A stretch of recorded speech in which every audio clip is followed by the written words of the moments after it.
What's up mga tol? First time kong sasali sa karera at grabe yung mga naging eksena. At kung ngayon mo pa lang ako napanood, ako nga pala si Bike and Beta. And I ride, I run. Sabado ng umaga na may magandang panahon para magbisikleta. At hindi ko inakala na isang simpleng araw ng pagbibisikleta ay mapapasali pa pala ako ng karera. Papunta ako ng Verdana at dahil nasa daang hari tayo, matik dadaan tayo ng Vermosa. Ang Vermosa na siguro ang pinakasikat na puntahan ng mga nagbibisikleta dito sa Cavite. Dahil sa maganda at malawak na kalsada ay makakapagpapitik ka pa ng libre mula sa mga maniniyot sa tabi. Nakukumpleto ng iyong My Day. Pagkatapos kong umikot saglit at makapagpapitik ay ramekta na ako sa aking racket. At nandito na ako sa may Supreme Bikes PH sa may Verdana. At ilang tumbling lang ang layo nito mula sa Evia. Kaya madali mo siya makikita. Dahil isa ito sa mga bike shops na mag-host para sa kauna-unahang e-race event sa buong Pilipinas. Ang Majin Velocity E-Race Philippines 2024. Kung saan may experience ng mga sasali ang pinaka-latest at advanced na smart trainer na T600 from Majin. At syempre, hindi ito magiging posible kung hindi dahil sa SPN Cycle PH. Wala talaga sa plano kong pagsali dahil hindi naman ako kumakarera. Dahil libre lang ang pagsali at may chance ka pang manalo ng mga premyo. Yan yung may kasalanan kung bakit ako kasali ngayon. Yan. Kita niya. Harap ka naman!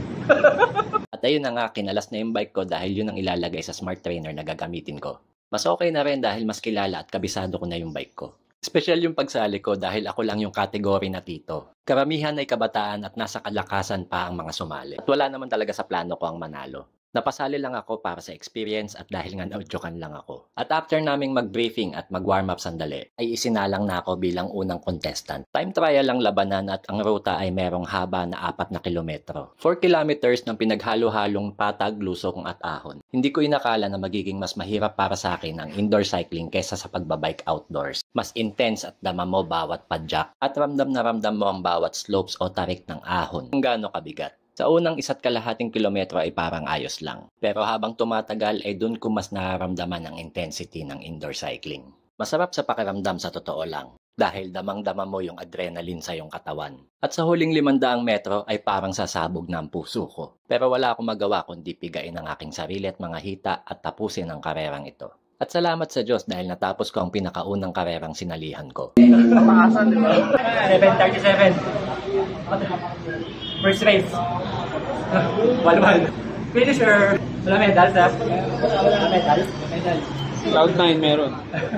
At ayun na nga, sumalang na yung mga totoong kalahok. At masaya ako sa naging resulta ng karera ko. Second nga pala ako, second to the last. Congrats sa mga nanalo at kayo mga tol, pwede pa kayong sumali. Check nyo lang yung Majin Philippines page nila sa FB para sa schedule at kung saang bike shop gaganapin yung Majin Velocity E-Race Philippines 2024. Matsalab sa panonood mga tol and ride soon!